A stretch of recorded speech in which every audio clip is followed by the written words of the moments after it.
Patrick Roy tells the Canadiens he's done, mid-game. December 2nd, 1995. The Canadiens are getting humiliated at home by the Detroit Red Wings. The Forum crowd is restless, booing every goal. Patrick Roy, one of the greatest goalies of all time, is left in net to absorb the beating, 9 goals against. He's furious. He's glaring at his own bench. Mario Tremblay, the rookie head coach, refuses to pull him for what feels like an eternity. The relationship between them is already toxic. This is gasoline on the fire. When Tremblay finally yanks him, Roy doesn't even look at him. He storms past the bench, walks directly behind the players, straight to Canadiens president Ronald Corey during the game. In front of a sold-out crowd and live TV cameras, Roy leans in and says, "This is my last game in Montreal." He wasn't bluffing. The locker room is in chaos after the game. The press is everywhere. Days later, the Canadiens trade their superstar goalie and team captain Mike Keane to Colorado for a handful of players who never come close to replacing them. Roy lands in Denver, where he immediately transforms the Avalanche into a powerhouse, winning 2 more Stanley Cups and a Conn Smythe. Montreal never recovers. The Roy trade marks the end of their dynasty and the beginning of 2 decades of futility. It wasn't just a bad game, it was a franchise-altering meltdown, an infamous divorce, and to this day, it feels like something out of a scripted sports tragedy. Even now, Canadiens fans call it the day everything changed. The 2012 Penguins-Flyers series Brawlfest. It's Game 3 of the Eastern Conference quarterfinals. The rivalry is already vicious. 2 Pennsylvania teams that hate each other, and the series is loaded with bad blood before the puck even drops. The Penguins are desperate after dropping the first 2 games. The Flyers want to bury them. Then the game just detonates. Fights break out before the first period is even over. Scrums after every whistle. Sticks in faces, gloves flying. Insults that make even the mics crackle. Sidney Crosby and Claude Giroux, the 2 stars, are jawing non-stop. Crosby gets into it with Scott Hartnell, shoves Jakub Voracek's glove away at the face-off circle, like a little brother move, sparking another melee. Craig Adams actually yanks Hartnell's hair in a scrum. Chris Letang drops the gloves with Kimmo Timonen. Yes, the calm, veteran defenseman Kimmo Timonen. Even the goalies, Marc-Andre Fleury and Ilya Bryzgalov, skate to center ice like they're going to fight, to the crowd's absolute delight. The penalties are out of control, 158 minutes handed out in a single game. The refs basically lose all authority. The benches are screaming, the fans are standing the whole time, roaring. Analysts don't even try to call it normal playoff hockey. It's described as pure chaos, a circus, pro wrestling on ice. Philadelphia wins 8-4. They don't just humiliate Pittsburgh on the scoreboard, they break them mentally. Even today, the highlights look fake, like a scripted WWE segment where someone forgot to tell the refs to stop it. It's one of the most unhinged, unforgettable, and downright absurd playoff games in NHL history. The goalie interference controversy, 2017, Western Conference Final, Game 4, Ducks vs. Predators. The series is 2-1 Nashville, so this game is massive. Anaheim needs it to even things up before heading home. Bridgestone Arena is electric. Predators fans can practically taste their first Stanley Cup final, and the atmosphere is deafening. Midway through the second period, chaos erupts in front of the Nashville net. The Ducks force a messy scramble. Ryan Kesler ends up deep in the blue paint, practically wrestling with Pekka Rinne. On the replay, it's obvious. Kessler's glove is clamped on Rinne's pad, pinning it down. Rinne is completely trapped, unable to move. The puck squirts free and slides into the net. Anaheim celebrates wildly, thinking they've tied it. Immediately, Nashville players explode at the refs. Rinne is livid, gesturing furiously at Kesler. The crowd rains down boos. The Jumbotron replays it over and over, showing Kessler's hand locked on the goalie's pad. The refs huddle and head to the monitor. The review feels endless, almost 10 minutes of examining every angle, zooming in on the crease battle. Broadcasters are frozen, dissecting the frame-by-frame evidence. Anaheim's bench is tense. Nashville's is seething. Finally, the refs emerge. They wave it off. No goal. Goalie interference. Bridgestone erupts in cheers. The Predators bang their sticks in approval. The Ducks argue furiously, but it's over. The call stands. It's a pivotal swing in a brutally even game. Anaheim never gets that goal back. The game goes to overtime, and Nashville wins it in OT to take a 3-1 series lead. The building is shaking. The Predators move to within 1 win of their first ever Stanley Cup final. Even after the right call, The moment is instantly notorious. Ducks fans insist Kessler was pushed in. Nashville fans say it's the most blatant interference ever caught on tape.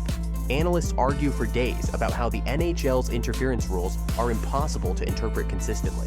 The outcry was so loud it helped force the league to revisit and clarify its goalie interference review procedures in the offseason. Even now, this clip is Exhibit A when fans debate what actually counts as interference. It's one of those classic, messy, high-stakes playoff controversies that feels like it was written for a movie, and only hockey could deliver it. Steve Eiserman's Double OT Rocket. 1996 playoffs, Western Conference semifinals. Blues versus Red Wings. Game 7. Winner moves on, loser goes home. It's everything you want in playoff hockey. Two loaded teams, one epic showdown. Joe Louis Arena is packed, fans on their feet for hours, living and dying with every shift. Detroit is desperate to shake years of underachieving. Their roster is stacked. Steve Yzerman, Sergei Fedorov, Nicholas Lidstrom, Igor Larionov. This team was built to win a cup. St. Louis is no slouch either. Chris Pronger, Al McInnes, and Wayne Gretzky himself, who'd been traded there at the deadline for exactly this kind of high-stakes game. The game is a battle of wills. Regulation, no goals after the first. First overtime, nothing. Every shift is pure tension. Goalies Chris Osgood and John Casey play out of their minds. Every fan is standing, clutching whatever they can find. Then, double overtime. Exhaustion everywhere. One mistake, and your season is over. Steve Yzerman picks up the puck at center ice, skating with the calm of a man who's decided the outcome himself. He crosses the blue line with Gretzky trailing him. No deke, no setup, just raw decisiveness. He winds up from way out and absolutely unloads. The slap shot is a rocket. Top corner, glove side, under the bar. John Casey has no chance. The red light blazes. Game over. Season over. Joe Louis Arena erupts. The Red Wings bench clears, piling onto their captain. Yzerman is screaming, arms raised, consumed by relief and triumph. And Gretzky? The great one just skates off quietly, head down. Even he knows there's no answer for a goal that perfect. It was the defining moment of Yzerman's career up to that point. A captain dragging his team forward with pure will. It didn't win them the cup that year. They'd lose in the conference final to Colorado. But that goal became a turning point in the franchise's culture. The next season, Detroit roared back and finally won it all in 1997, ending decades of frustration. Even today, they show the clip at Little Caesars Arena like a holy moment. Yzerman winding up, the puck ripping into the net, the roof nearly blowing off. It wasn't just a Game 7 winner, it was the Game 7 winner, an iconic snapshot of everything that makes playoff hockey the most dramatic sport on earth. The 2014 Sochi Shootout, TJ Oshie Heroics, Sochi Olympics, February 15, 2014, USA versus Russia. It's a round-robin game, but you wouldn't know it by the atmosphere. This wasn't some throwaway preliminary match. It was USA versus Russia in Russia, with the home crowd packed in, flags waving, and the entire country watching. Even Vladimir Putin sat in the stands, stone-faced, eyes locked on the ice. Regulation was pure tension. Both teams played fast, physical, desperate hockey. The Russians thought they had a late go-ahead goal on a power play, but it was controversially disallowed because the net was off its moorings. A call that left the arena seething. Overtime solved nothing, so it went to the shootout, a perfect cinematic setup for Olympic drama. IIHF rules allowed repeated shooters after the first 3 rounds. Team USA looked at their bench, saw TJ Oshie, not the biggest star on the roster, but a shootout specialist, and put their entire hopes on his shoulders.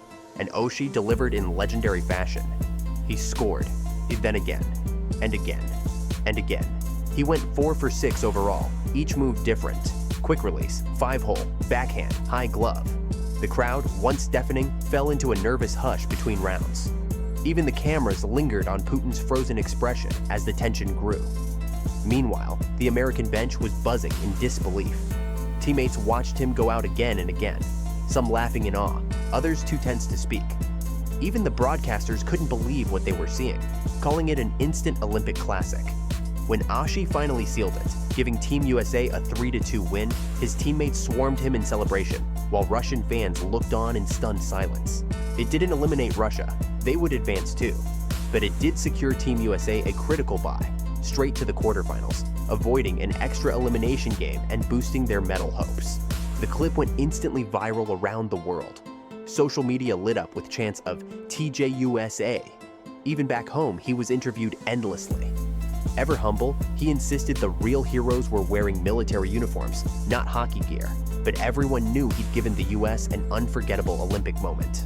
It felt like a Hollywood script, a no-name hero in enemy territory, single-handedly silencing the home crowd with ice in his veins.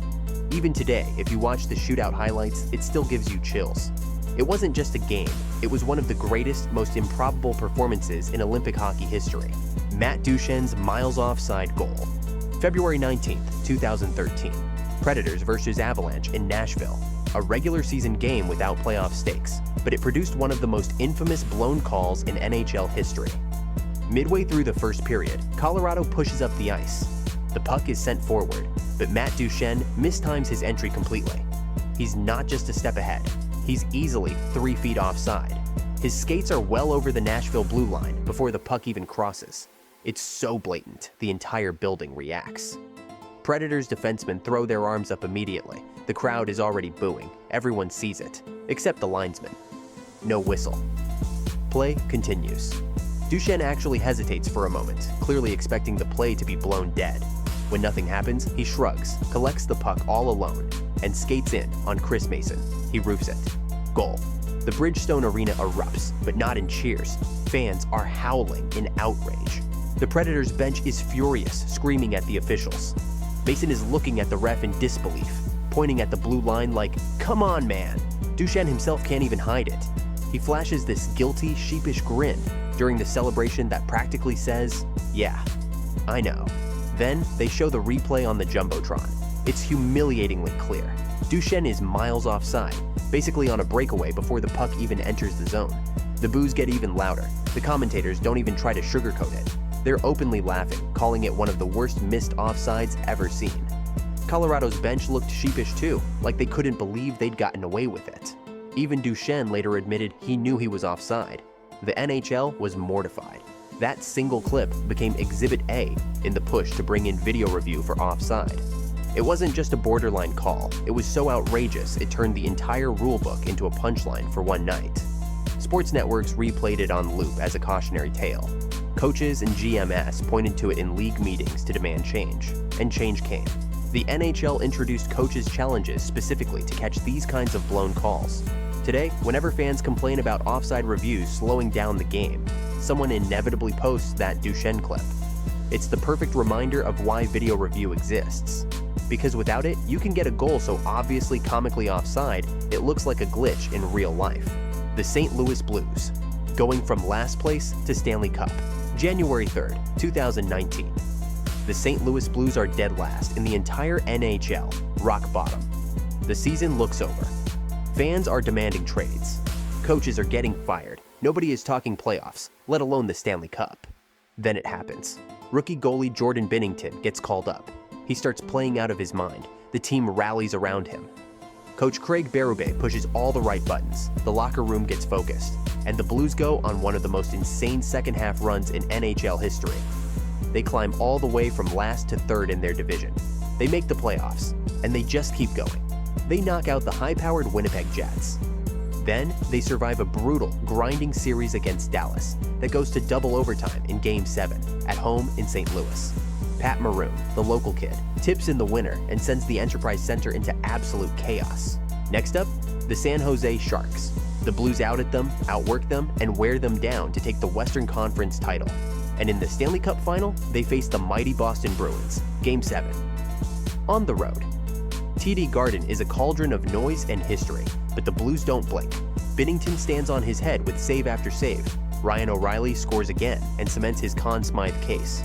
When the final horn sounds, the St. Louis Blues, who were dead last in January, are Stanley Cup champions for the first time in their 52-year history. It sounds like a Disney movie.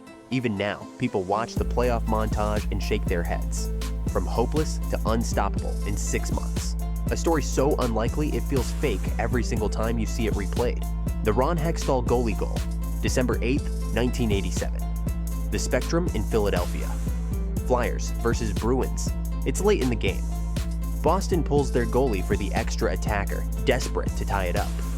The Bruins try to set up in the zone, but the puck squirts free toward Ron Hextall, and instead of freezing it or rim wrapping it around the boards like any sane goalie would, he winds up and absolutely launches it. A full-on shot down the length of the ice. The puck glides perfectly, untouched, all the way into the empty net. Goal. Scored by the goalie himself. The spectrum erupts. Flyers players pour off the bench like they'd just won Game 7. Hextall throws his arms in the air, grinning like a madman. It wasn't some accidental lob or lucky clearance. It was a planned, confident, dead center rocket, making him the first goalie in NHL history to actually shoot and score a goal. Watching it even now feels fake. Goalies were supposed to be statues in their crease, not gunners firing 200-foot precision shots. And this wasn't a one-off. Hextall did it again in the 1989 playoffs, sealing another win with an empty net goal. But that first one? That's the moment that changed goalie lore forever. It was the hockey equivalent of a pitcher hitting a grand slam. Even today, seeing a goalie wind up and rifle the puck into the net feels like a video game glitch. Because Ron Hextall didn't just stop the puck, he scored. And it was so outrageous it still doesn't seem real decades later.